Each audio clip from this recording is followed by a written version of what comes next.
Don't let the day-to-day work get in the way of being commercial. Pass it down. Your brain's primary function is to keep you safe. But sadly, our brain hasn't adapted to 21st century living versus... So the reality is our brain is really adept at dealing with threats that meant being eaten by a predator. You know, if we were thrown out of the tribe, and your brain is always looking for things like food, it's also looking for pleasure, and it's also looking for threats and fear. So I ran, to give you a really easy example, it was getting near to lunchtime as I ran my previous webinar, and somebody put up in the chat box the word cake, and I just could not stop thinking about cake. And that's my brain. My brain wants me to eat. And who doesn't want a slice of cake? But when we get on a lot of these commercial situations that I talked about, so challenging partners on what you could do with the budget available, talking with clients about billing, they're often perceived as a threat by our brains. Any conversation around money or billing with our clients instantly puts us into a threat state. Our brains do not want to do it. I've worked with a member, one of my clients, for 2.5 years, and I said, I know you need to put up fees. I also know that in 2.5 years of working with you, you won't have those conversations. And he goes, yeah, you're right.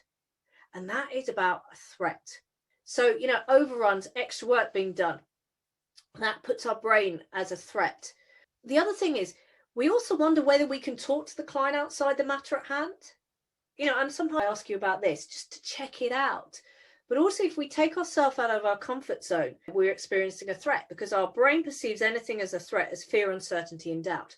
So as soon as we go out of our comfort zone, we're getting into uncertainty and doubt. And the other thing, of course, let's state the obvious. You get rated on your ability to hit your chargeable time targets. So if you delegate work down, it puts your own chargeable time targets at risk.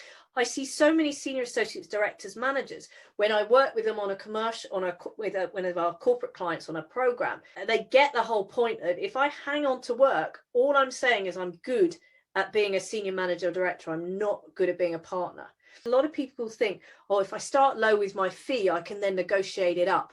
At a brain-based level, when you put a marker in the ground about the fee is this, that is what the client always compares it to. So, for example, my set of year-end accounts was done by an outsourced accountant, and he charged me 700 quid for it.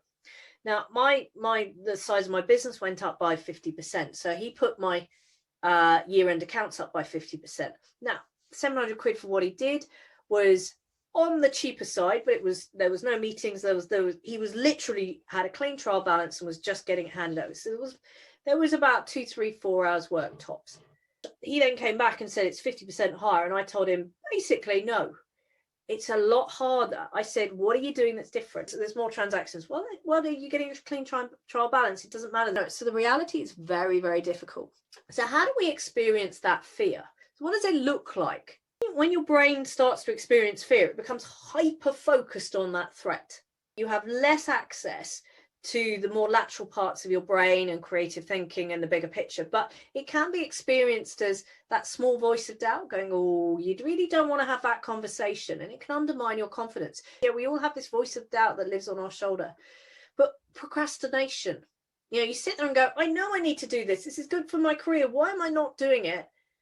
And that's to do with fear. We also let perfect get in the way of good. And I'm particularly looking at lawyers here. We get obsessed with getting the perfect answer, the perfect contract. There is no such thing as that. And that is actually about our brain holding us back.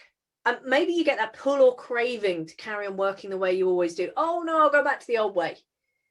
Maybe that's because you don't want to challenge the client about the extra work that should be billed. Or you can actually feel it as anxiety or increased stress levels. How do we reframe and overcome this fear? Well, there's lots of things you can do. What is the worst outcome for you taking and not taking an action?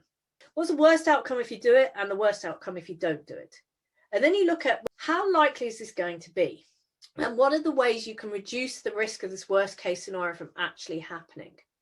For example, how about talking it over with a partner or somebody you trust? You know, one of our coaches in our team can really help you with this. A partner would much prefer to hear about a situation earlier rather than later. So that's a great way of going, I'm really worried about this conversation with clients. Go and talk to it about the partner. Another one, 1 year from now, will this really matter? So you project yourself 12 months into the future and look back and you go, will this really matter? And you'll be surprised just take the one small step. So, you know, where you need to contact the client, I'm just going to ring the client and expect to leave a voicemail. Break down your fears and breaking down it into your fears into smaller steps to overcome them. But also peer support. You know, we've got the Facebook group that's there that we do get members checking in and going, what would you do here? But often fears are most debilitating, often at 2 a.m. at night when we wake up and there's nobody to talk to. And often when we talk to people, we suddenly normalize. And when we realize other people have the similar fears and challenges, it gets a lot easier.